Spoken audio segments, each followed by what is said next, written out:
Ting, bunyi pesan masuk di ponselku. Kulihat ternyata ada pesan dari Wildan. Mir, kamu lagi kosong nggak?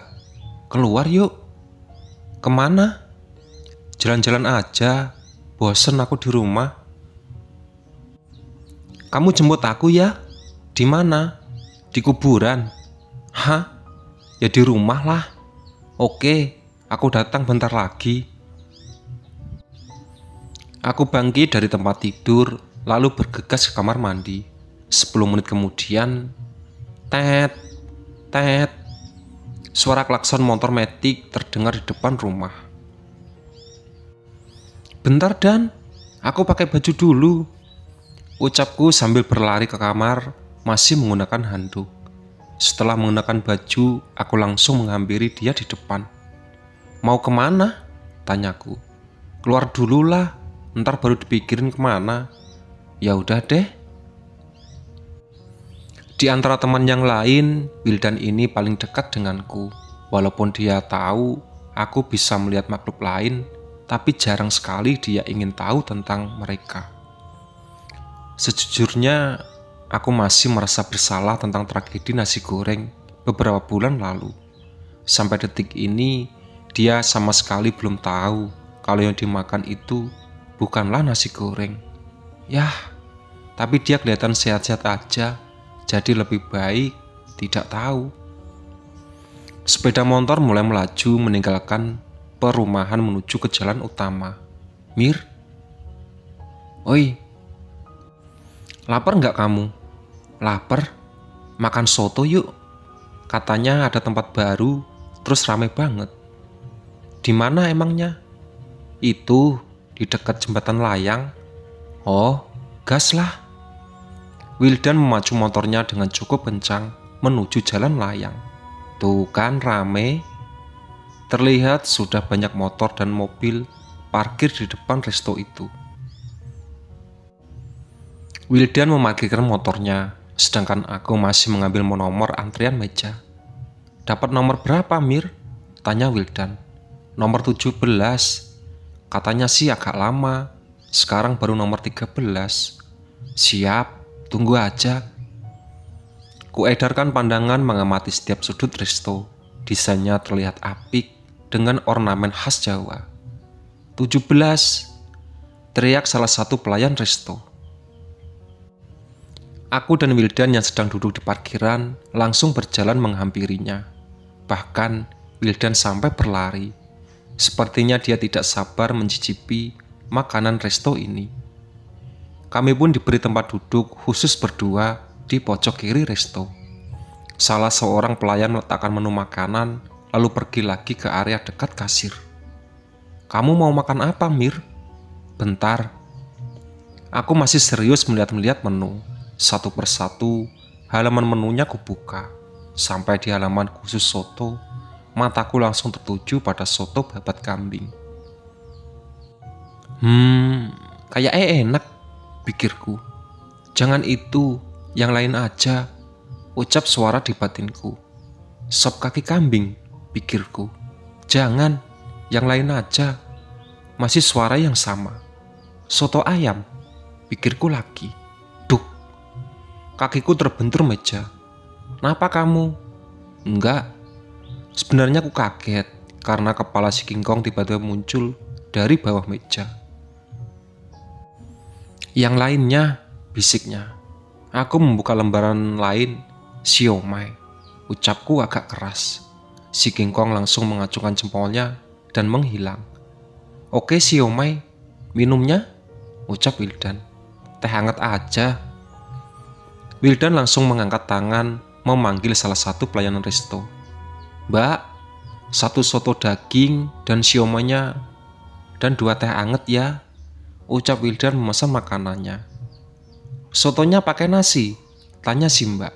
Pakai. Setelah menulis pesanan secara kertas, si mbak itu pergi meninggalkan meja. Beberapa menit kemudian 2 gelas teh hangat sudah ada di meja kami. Aku meminumnya sedikit sambil mengedarkan pandangan. Perasaanku gak ada yang aneh, ucapku dalam hati. Lantas, Kenapa si King Kong tiba-tiba muncul dan menghilang? Tidak lama kemudian, soto dan siomay sudah tersedia di meja. Tanpa aba-aba, Wildan langsung menyantap makanannya. Aku masih saja memikirkan kejadian tadi, sambil pelan-pelan memakan siomay. Pasti ada apa-apa. Gak mungkin dia muncul tiba-tiba. Pikirku menerawang. Kamu lama amat makan siomaynya doang aja, ucap Wildan menghamburkan lamunanku. Kamu udah kelar. Aku langsung menghabiskan siomaynya, lalu minum. Aku batuk, nyaris tersendak ketika si King Kong tiba-tiba sudah duduk di atas meja. Ikut ke sana, ucapnya sambil menunjuk ke arah kasir. Aku pun mengangguk pelan. Kamu duluan aja Mir, ke parkiran, aku yang bayar, ucap Wildan lalu berdiri dan berjalan ke arah kasir. Tanpa sepengetahuan, aku membuntuti-nya dari belakang. Kamu ngapain dini mari? Tanya Wildan yang baru sadar kalau aku ada di belakangnya. Ikut aja, pengen lihat. Dari depan kasir aku bisa langsung melihat jelas area dapur. Padahal dapurnya terbuka, kenapa aku tidak memperhatikan dari tadi? Mataku langsung fokus ke arah dapur, khususnya panci besar dan panjang yang berisi kuah soto. Oh, aku mengerti. Gumamku pelan. Apa Mir? Udah bayarnya? Udah. Yuk, ajak Wildan. Bentar. Aku berdiri mendekat di depan kasir. Mas, itu anak kecil kasihan banget direbus di kuah soto, ucapku pelan. Si mas kasir penjaga kasir itu terlihat bingung dengan ucapanku. Belum sempat menjawab ucapanku, aku langsung pergi meninggalkan resto itu. Anak kecil apaan sih Mir? Tanya Wildan sebelum menaiki motornya. Itu apa? Anak kecil buat kencingin kuah sotonya biar enak, jelasku. Maksud kamu? Restoran pakai begituan? Dih, kenapa kamu gak bilang dari tadi? Kan aku udah terlanjur makan. Aku aja baru tahu. Lah terus gimana aku? Tanya Wildan sambil memegang perutnya. Tenang, gak bakal kenapa-napa kok. Kamu sih parah. Balik aja jalan kaki sana. Gitu aja ngambek. Dalam hati, tumben si King Kong lagi baik. Aku pun mencoba berkomunikasi dengan sosok yang menakutkan itu. Bagaimana tidak menakutkan? Selain matanya yang merah menyala, kainnya yang bernama merah darah, wajah pun hanya menyisakan tengkorak warna hitam. Mau apa kamu ngikutin kami terus? Tanyaku marah. Maaf, saya hanya diperintahkan untuk menjaga selama di pegunungan ini, balasnya. Siapa yang menyuruhmu? Ratu? Bukan. Lantas siapa? Jawab dengan jujur, atau ancamku. Salah satu penjagamu. Hah? Aku semakin bingung dengan jawabannya. Entah dia berbohong atau tidak, satu-satu cara untuk mengetahui kebenarannya adalah bertanya ke si hitam yang dari tadi sedang berguling-guling di tanah. Hitam, panggilku. Iya Mir, kamu yang manggil pocong merah itu? Tidak. Kamu tahu ini kerjaan siapa? Gak mungkin sebelang kan? Bukan dia juga. Berarti kamu udah tahu siapa? Si hitam pun tertawa. Tuh kan, ini pasti kerjaan si King Kong. Saya tidak bilang begitu.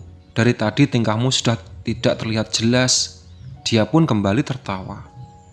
Saya adalah syarat yang diberikan penjagamu itu agar dia mengizinkanmu untuk menemui ratu di sini, ucap si pocong merah. Syarat yang aneh. Emang dasar si King Kong gak ada kerjaan, keluhku. Apa kamu tidak melihatnya? Lihat apa? Baiklah, saya tunjukkan. Dia menunjukkan sebuah gambaran yang menakutkan, di mana banyak makhluk lain yang sedang berkumpul menunggu waktu yang tepat untuk menyerangku. Dari mana mereka berasal? Tanyaku. Dari pegunungan ini. Mereka semua makhluk buangan. Tugasnya untuk mengganggu manusia. Seperti kalian. Kedatanganmu ke sini sudah diketahui oleh pemimpin mereka. Jika lengah, maka kamu bisa celaka. Tapi kamu pun hampir membuat kami celaka. Lihat, temanku sudah pucat dan gemeteran. Itu bukan salah saya, tapi ide penjaga dan penjaganya. Mang Genta. Berarti dia sudah tahu. Pantas kabur duluan. Pocong merah itu pun tertawa. Suara tawa yang membuat Hendra semakin gemeteran. Kenapa harus ada pocong merah? Tanyaku. Saya adalah tanda kematian. Jika saya ada di sekitarmu, maka makhluk seperti mereka tidak akan berani mendekat. Selain itu, ini ujian bagimu dan dia. Kelak akan banyak lagi makhluk yang lebih menyeramkan dariku, sambungnya. Berarti ini bukan wujud aslimu, tebakku. Pocong merah itu pun tertawa, lagi-lagi membuat Hendra ketakutan. Saya akan memperlihatkan nanti, balasnya lalu menghilang. Udah, Hendra, dia sudah pergi, ucapku. Hendra pun langsung celingak-celinguk mengecek keberadaan pocong merah itu.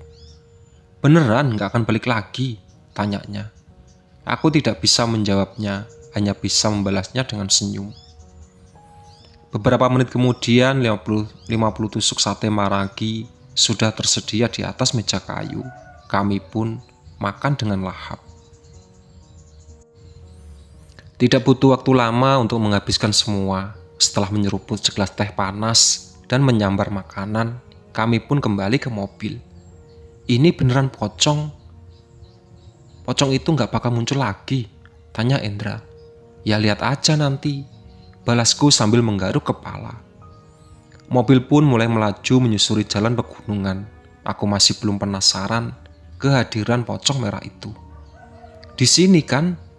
Tanya Wildan ketika mobil sudah mulai masuk ke jalan sekitar perkebunan teh. Iya, semoga tuh ambulan plus pocong gak muncul lagi, balas Hendra. Iya. Si Amir dari tadi diem doang, ucap Wildan sambil menyenggolku dengan tangan kirinya. Hah? Jangan ngelamun, Mir. Bukan yang liatin itu ambulan sama pocong merah ada nggak? Ucap Hendra. Sejauh ini sih nggak ada, balasku. Gas lah dan buruan. Hendra meminta Wildan untuk mempercepat laju mobilnya. Santai aja, jalanan gelap nih, bahaya ngebut-ngebut. Intinya nggak usah takut begitu, entar malah muncul dia, balasku. Hah, tuh kan, doa kamu jelek sih, Mir, ucap Hendra sambil menunduk dan menutup mata. Aku kembali melihat sekitar, ternyata Hendra sudah lebih dulu mengetahui kehadiran pocong itu. Dia sedang berdiri di pinggir jalan sambil memiringkan badannya. Matanya yang merah menyala itu terlihat jelas di kegelapan malam. Ada beneran, Mir? Tanya Wildan. Kamu jangan panik, dibawa santai aja. Ada di mana, Mir? Gak usah kepo, fokus liatin jalan aja. Pocong merah itu tetap berdiri di sana sampai mobil kami melewatinya. Bau anyir dan busuk menyeruak ke dalam mobil. Hendra menutup hidungnya dan muntah. Aku merinding banget nih, Mir, ucap Wildan. Santai, lanjut aja terus. Aku berusaha tetap tenang. Dari kaca spion depan, aku melihat pocong merah itu sudah duduk di kursi belakang. Pantas, baunya tidak hilang juga. Apa maumu? Tanyaku dalam hati. Katanya kamu mau melihat wujudku asli, balasnya. Tapi tidak begini juga, kasihan temanku. Dia pun kembali tertawa cekikikan. Kamu denger nggak tadi, Mir? Ada suara ketawa, ucap Wildan. Enggak ah, dia bilang jangan takut, ntar jadi halu, balasku. Buruan Dan, aku udah nggak mau tahan mau muntah, ucap Hendra yang masih menunduk. Ini aku juga buru-buru, dari tadi merinding disco. Mobil sudah mulai menuruni bukit, memasuki daerah perkampungan. Bau anyir dan busuk itu tiba-tiba menghilang. Aku kembali melihat kaca spion depan, pocong merah itu sudah hilang. Duh! Terdengar suara benda jatuh di atas mobil. Apaan itu, Mir? Tanya Wildan. Tugas saya sudah selesai. Salam untuk penjagamu, ucap pocong merah itu, yang kini sudah berubah menjadi seekor monyet besar berbulu lebat dengan mata merah. Baiklah, terima kasih, balasku. Lalu sosok itu pun menghilang. Udah pergi dia, bangun Hen, ini anak, takut apa tidur, ucapku. Aku nggak kuat Mir, bau banget asli, emang tadi dia masuk mobil. Soalnya punggung aku kayak dingin gitu, balas Hendra yang sudah membuka matanya. Duduk di belakang kamu, beneran? Iya. Maksud dia apa sih Mir?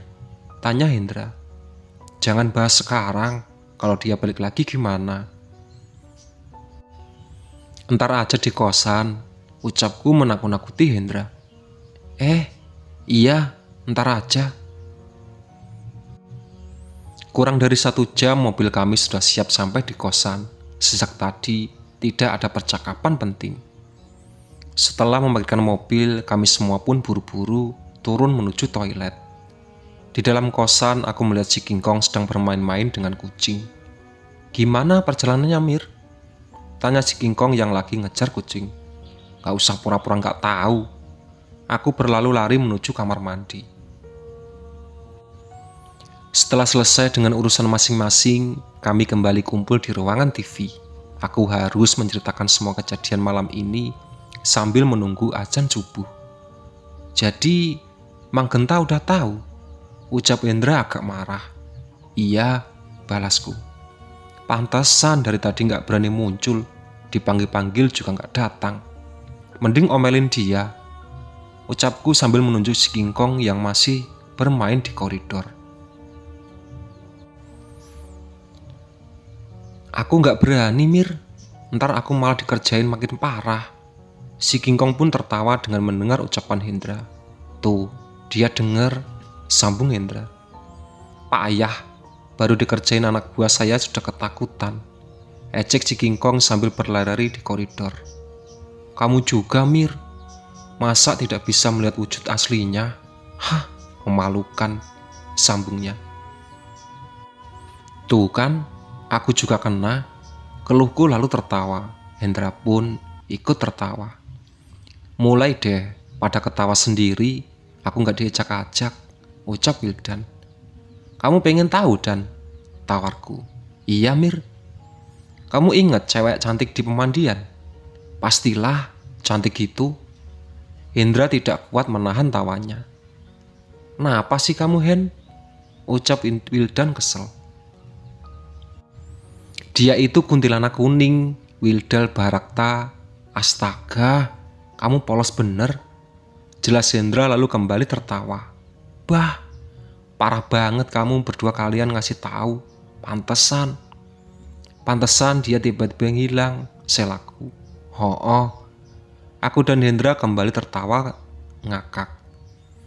Azan subuh berkumandang, kami pun membubarkan diri kembali ke kamar untuk bersiap-siap sholat berjamaah di masjid dekat kosan.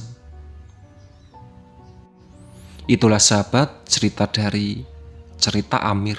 Ditunggu part selanjutnya. Oke?